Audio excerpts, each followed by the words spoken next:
It's one of my most favorite movies, and I've watched it in a lot of times when I myself was in doubt. It's so simple, not too complicated, but it's also so enjoyable. It was like a fun journey to watch it again. It's a very interesting piece on the power of belief. If you tell a kid the entire time you're raising him that his beliefs are true, he's always right, that kid's gonna internalize that. And then you can see what a dangerous warrior he became, even without like explicitly having the dragon skull and knowing that that is all he needed. Almost 13 years later in 2025, just going over this film, my perspective really changed in how I related with Poe this time around. So we wanted to talk about different things in it, different aspects, and just have an overall discussion on it. Hey guys, welcome to 2 Bites Deep. I'm Mirab. With me I have today Ishmael and Shafkat. So today we're gonna talk about Kung Fu Panda and revisit it. Kung Fu Panda is like one of our favorite movies growing up, and we have watched it over the years a few times, but like we've recently all revisited it, and so we wanted to talk about different things in it, different aspects, concepts, and just have an overall discussion on it because it's one of our favorite movies. So over to you, Ishmael. I think one of the most touching parts of Kung Fu Panda for me is the fact that it sort of centers around this whole concept of like belief and like self-belief and the power of belief, right? That sort of you can sort of see that in Tai Lung's journey, as you can see him get this like sort of false belief that he should be the dragon warrior, and he has to be the most powerful person, and that is nurtured by Shifu, and that sort of goes in a negative path. And then you see this the journey of Po, where he has this journey from like absolute self-doubt to imposter syndrome, and then finally like believing in himself and like sort of accessing this power of belief, which essentially is what the dragon scroll tries to tell him about. And so I think it's a very interesting sort of piece on the power of belief and what it can do for you and what it can enable. And that's why I think it's one of my most favorite movies, and I've watched it in a lot of times when I myself was in doubt, and it made me sort of, it gave me the power to sort of go through those moments and have belief in myself and so on. But yeah, what about you, Shafka? No, personally, I thought it was a really nice experience, like just going back into this movie after so long. Came out in 2008. I think I remember the last time that was probably the first time I even watched it, sometime around like 7th or 8th grade, going over the movie for the first time. And for me, going back at it this past week, I found that there was such a big change in perspective on how I enjoyed the film. Because I remember, like, as a child, it was very much a visual spectacle. I'm following this journey of this panda in this fictional setting of ancient China, which is all populated by animals. And I'm not really thinking much. I'm just watching how they sort of like do kung fu, and they do pull out all these sick moves and all the things that Po do in training, and especially that prison break sequence from Tai Lung. It was so nice, and that was pretty much all of it for me. Like, I was just an audience into this journey that was happening, and I never really felt involved per se. Not that it's a bad thing. It was a very visual spectacle journey that I enjoyed. But coming back almost 13 years later in 2025, going over this film, my perspective really changed in how I related with Poe this time around. Back then, I guess life was too simple for me to even like consider these things. But like Ishmael was saying, right, that power of self-belief, particularly imposter syndrome, that hit so strong, because I just graduated from university like 2 years back, currently working full time. And I remember the first time I came to university in a different country, in a totally different place. Everything felt so out of place. I doubted myself if I should even be here, and all those sorts of things that Poe experienced initially when he joined the dojo and he was under training, and everyone seemed to not like him. They'd give him a side eye. To how he sort of like came to that belief of, you know what, I can actually do that, and people actually start believing in you. And that sort of like quote from Uguay, which sort of comes back again a few times, not the poem itself, but nothing's an accident. And if you just think it's so simple, but it's so sublime. Like everything does happen for a reason. And he got that Dragon Warrior scroll. You feel the world in motion around you. You hear the wing beat or heartbeat of a butterfly, and everything just clicked. And it was so relaxing to watch this time around. It's something that I didn't feel first time around. But yeah, my thoughts on it. Merab, what about you? What do you think about the movie? So my thoughts, it like talks more about one of the things I noticed a lot was it's showing mention the concept of belief. I thought it was such a strong thing, right? Especially one of the lines that resonated with me, going back, was when Poe's bird father, he tells him there is Poe's bird father. Yeah. Yeah. So when he tells Poe there is no secret ingredient, to make something special, you just have to believe it's special, right? Mm-hmm. So that kind of resonated with me a bit. It's because that was the entire thing about the entire movie, right? When Tai Lung saw the blank scroll, the Dragon Warrior scroll, it was blank. He couldn't believe it was blank because his entire belief, his belief entire time was he was the greatest, he was the most talented, he was the strongest warrior. So he was destined to be the Dragon Warrior. And obviously the Shifu played into that belief a lot. He gave him that belief at raising him up. If you tell a kid the entire time you're raising it that his beliefs are true, he's right, he's always right, blah blah blah. He's destined to do something. That kid's gonna internalize that, and he's gonna have that belief that always. And when at the end when Master Uguay denied him that, he couldn't believe it. He still had that belief himself. But so he still thought he was the Dragon Warrior. He thought that it was his destiny, and that Uguay was stealing his destiny, right? So at the end, when he actually saw the scroll and saw that it was empty, he couldn't even believe it. He thought Poe was hiding it, Shifu was hiding it, blah blah blah. That was his entire concept, right? And so when you see the scroll, the scroll itself, it's not as much mentioned in the movie, but you see that it's reflective, right? You see yourself in the scroll. I think that's what it's a belief in.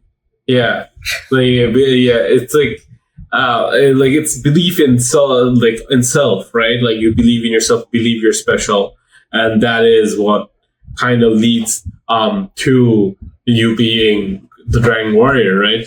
Obviously, Tai Lung had a belief in self, but it was not in terms of humility, right? It was more in terms of more entitlement, right? Yes.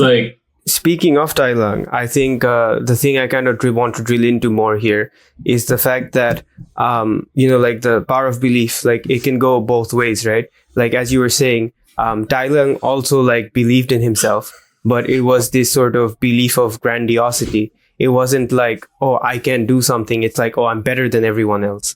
And I think that was something that also Shifu kind of accepted, right? And so they stoked his sort of essentially his power of belief. And then you can see what a dangerous warrior he became, even without explicitly having the dragon scroll and knowing that that is all he needed. There was no secret ingredient. Tai Lung was already one of the most powerful person. And then, you kind of needed Poe to come in and put him in his place. And I guess Uguay was more powerful than him. But other than that, like, he was already so powerful, and like he just thought, okay, there must be something more. There's something more, and then if I have that thing, then I'll become like this, like, complete all powerful being in this, like, universe. And I find it quite interesting that, like, he also had this belief in himself, and therefore he went so far, but he kind of took it in the negative route, while Poe, took it in the positive route. So do you guys have any thoughts on that? Yeah, something along the lines of something more. This is something I really like looked over the first time I was watching it, but you'd remember that scene with Poe and his bird father in the noodle shop, right? Where his dad was telling him that broth is in our blood. I always made noodles. It's pretty obvious you'll be making noodles because I got this noodle shop from my great grandfather or something who won it from this pig lady on a game of mahjong. But again, this is something so many folks from at least Asian or brown households would relate to. Like, you have this sort of like expectation thrust on you that you're meant to do this. You're supposed to be doing this. Anything else is almost categorically wrong and nonsensical to even a certain extent. And again, something more. There is more to it than what you're sort of like just born into or what you're meant to do. There's this purpose or calling in life which you discover as you grow up, as you have all these formative experiences, which pretty much dictates and what you'll be doing. It's probably something you enjoy doing, something that you're passionate about, and becomes like a very good reflection of yourself, and is ultimately what you're probably going to be best at and what you should likely do, which in reality probably is not attainable or possible for a lot of folks, and we definitely feel for those. I'm not sure. Even I might fall into that category to a certain extent. Depends how you look at it, but it's just one of those things that you relate to, and you feel that I wish I could have done something differently about this, or hey, like whatever has happened.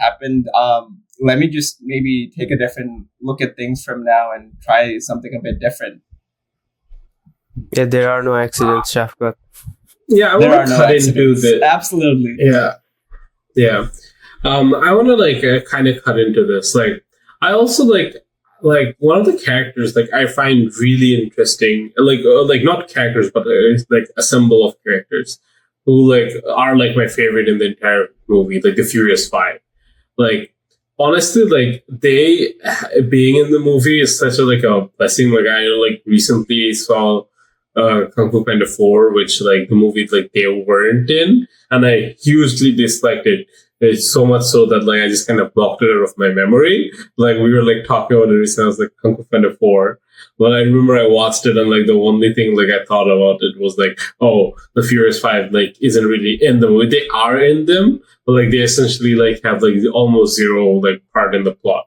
Whereas like they've been such an integral element in like all the other movies, right? So like I'm diverting a bit, but like but like coming back to it. So I thought like them, the Furious Five, like they're like quite unique in the whole sense. It's like their existence, like Tigers was supposed to be like destined to be, if you say like in the initial movie, like the Dragon Warrior, like, and that's what I forgot. I completely forgot about this, but like that's how it was shown in the movie, right? Or at least that's revisiting what she thought. Yeah. Or at least that's what she thought. But like I think that's revisiting what it. also Shifu thought. It seemed like that's what they were setting up. Yeah, revisiting it. Yeah, let me just finish. Like, revisiting it, you see that like, Master Oogway was gonna point at Tigers, right? And like I think everybody kind of believed it. Like, I saw like all the Furious Five, like they were all looking at Tigers. Chief was looking at Tigers. Then like Poe like falls out of the sky right in front of Tigers, and he gets pointed at, like, and like Master Oogway sticks to him, even though everybody else believes that no, like it can't be. This is a mistake. Like, Master Oogway has gone senile, right? They're like, oh, he's like just like held up on this belief, or he's gone senile, like, but like Master Gu is like very adamant from the start that no, Poe is a Dragon Warrior. And I don't know if they like thought about this before, but like as we see throughout the movies, like 2 and 3, like Master Gu's history with pandas and like what pandas actually mean, like they're the originators of like using the aura and everything else, right? So yeah, I totally do. I think in that scene, like that you're talking about, where the Dragon Warrior is being selected, if you watch it carefully, it's like you can kind of take it as Oogway is sensing the presence of Poe, and then he's kind of like, we have the Dragon Warrior among us. Yes, we have the dragon. It's basically like Poe trying to get in, and then cutting into Oogway saying, "I sense the Dragon Warrior among us." He doesn't say that it's the Furious Five, because the Furious Five has always been there, but Poe is the only new presence that's coming, nearby. So it's maybe quite he's just interesting. too arrogant to admit that he's wrong. Who knows? He just believed so hard he made it real. He manifested Poe into existence. But yeah, I think another thing that's quite interesting to me is like, I guess it's similar to what we're talking about right now, but like naivete versus like belief, right? When Poe first goes into the dojo, he has this naive belief that like, Kung Fu is like simple, easy-ish, like not particularly, but he definitely does think it's easier than it is, right?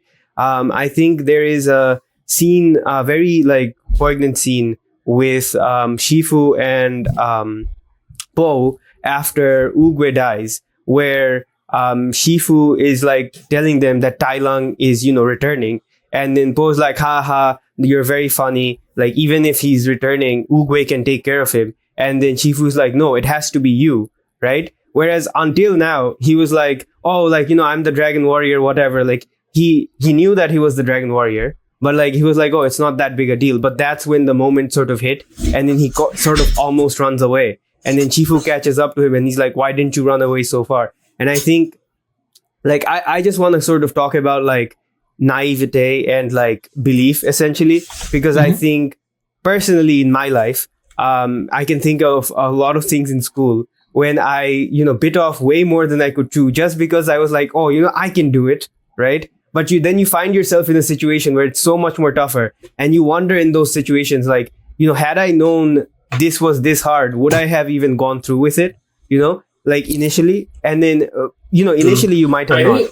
Yeah, I think like one of the like interesting things, like fun things I noticed is like Poe, like as you just see him, like he makes his own style of kung fu, right? Mm-hmm. He do like later on, like he plays to his strength, like that's who he is, and like he develops his own style of kung fu, and that's how he fights. But like one of the things I really liked was like he still like learned some of the key techniques. Like he didn't even have to be taught, so we can think like even like Tai Lung, like in all his years of training, like one never learned the wuxi finger hold, whereas like Poe mastered. I think he's like the only one in the entire series, at least from what I've seen, like who knows it other than probably Master Oogway, right? So it was like a very like I feel like that. Does Shifu know it? Shifu holds it like initially, right? Oh yeah, right. Shifu does, yeah. So, but like other than the Shifu and like Master Oogway, like I think like Poe's the only one who can do it, and like that's very unique because like he only saw it once. So the thing of like Poe not having talent, I feel like he still does have talent, but like it's like in a different sense than Tai Lung, whereas Tai Lung was brute force and everything. Poe is like more about like using his body, using his maneuverability, and like using like his own unique style of fighting to win, right? I think it's not about talent, right? It's just about you have like, as pandas, you're like, oh, a panda is fat, a panda is lazy, a panda is, like at least for the movie, that's what we're told. But we're looking at the negatives, and so is Poe in some sense, right? He's like, I'm fat, and then like, I think one of Jackie Chan's few lines in the movie is that, Jackie Chan is monkey. He's a monkey. Yeah, you don't hear him talk. Yeah, exactly. We'll come to this in a few minutes, but yeah, like that's what you're saying. I was saying, if Jackie Chan says, what I can a panda panda do? Confusing Jackie Chan with Jack Black. I was like, dude, no, what? bro, what? So he's like, monkey's like, oh, what can a panda do? They can't even look at their own toes, right? But the fact is, and I think one of the most interesting things I noticed is that in the movie they kind of like sort of show things in the past, like, you know, like the Mantis trying to find nerve endings in like Po and not finding it, and then Tai Lung can do his nerve attack because he also can't find it because he's so fat, right?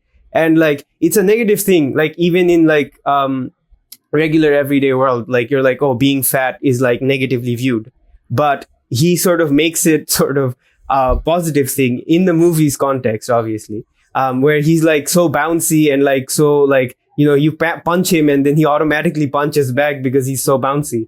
So it's like he's not trying to emulate to be someone, he's sort of being himself, and like he learns the basics of kung fu and then sort of makes it his own. And that is why he's able to sort of do something that no one else can. And like if Tai Lung tried to do something, it would be his style, right? Like, so Tai Lung would be something completely different.